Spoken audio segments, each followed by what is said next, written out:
they built the massive cables in the air.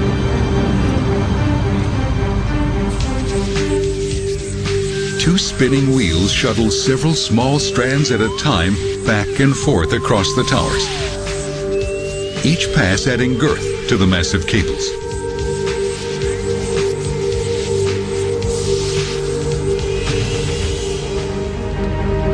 Once the cables were secured in place, workers could tackle the final and most dangerous part of the job: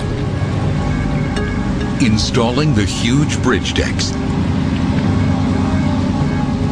Each prefabricated section weighed 1,000 tons and had to be hoisted from a barge on the water, 200 feet straight up. Starting at the center and working out toward the towers, builders painstakingly raised each deck section into place. Finally, 5 years after the project began, the bridge was complete.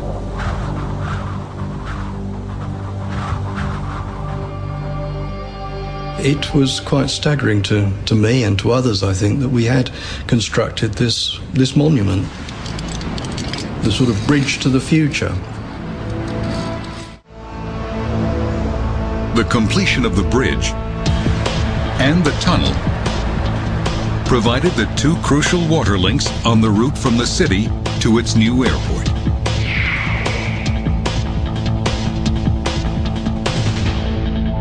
But those two links needed to be connected to each other.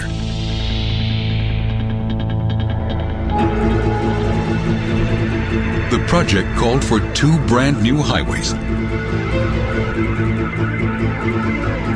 The first, the Kwai-Chung Expressway, would take traffic from the tunnel 6 miles down the coast all the way to the new bridge. Building it through the congested Kowloon Port District was like trying to arc a bridge over a raging river. To keep the port open and traffic moving, builders were forced to construct the new highway over an existing 15 lanes of traffic. And that wasn't all. To minimize traffic slowdowns, the construction crews could only work at night.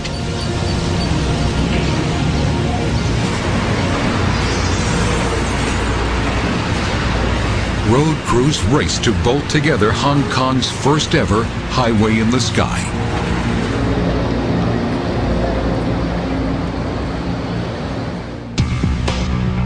Meanwhile, the other highway, the final link in the chain, was also under construction. This 8-mile road, called the North Lantau Expressway, would take traffic from the bridge to the airport. But this last leg also presented a major engineering challenge. The terrain where the highway was to go was made up of rocky, steep hills.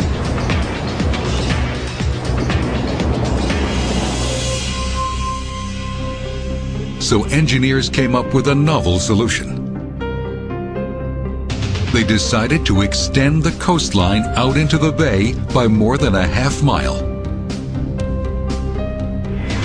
The highway, rail, and the airport's power lines would travel over this newly created level corridor. Builders dumped more than 25 million tons of rock into the ocean. Enough stone to build a 5-foot-high wall from Washington, D.C. to San Francisco. As a consequence of the high level of activity, we actually crammed into 4 to 5 years, 10 to 15 years of work effort. When this final link was finished, the route would be complete. A brand new thoroughfare winding its way from the airport along 8 miles of coastal highway, across one of the world's longest suspension bridges, over 6 miles of elevated highway, through an underwater tunnel into downtown Hong Kong.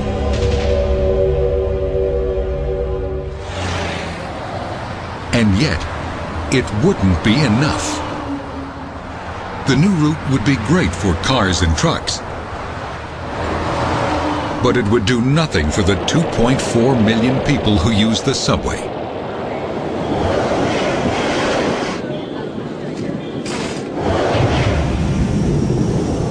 So engineers decided to add an ultra-high-speed rail line. It was an historic first. Anywhere else in the world you will find that the railway has been fitted in afterwards. So we had an opportunity to design a railway in conjunction with the design of the airport itself. The new Airport Express would need a 15-acre station downtown. Hong Kong didn't have 15 feet. Planners were not to be denied. Engineers created 50 acres of new land in Victoria Harbour.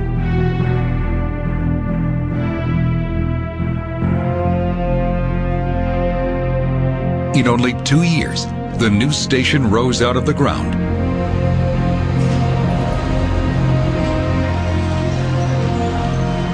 A foyer to the distant airport. Here, passengers could gather, check their bags onto their flights, and settle in for a 20-minute ride. Beneath the harbor, across the bridges, along the coast, and step off the train inside the world's largest passenger terminal.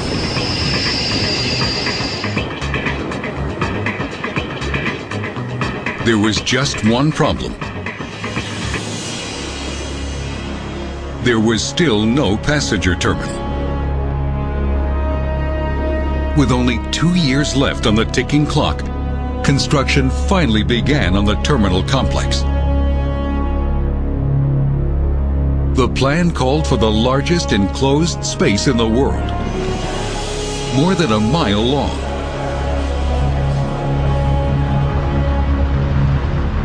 But as builders began work on the terminal's massive foundation, they made a chilling discovery. Ocean tides were forcing groundwater up into the foundation. If not corrected, that groundwater would push the terminal off its foundation. All 6 million square feet of it. Engineers knew they couldn't fight the force of the tides. They needed to find a way to secure the building against that steady pressure.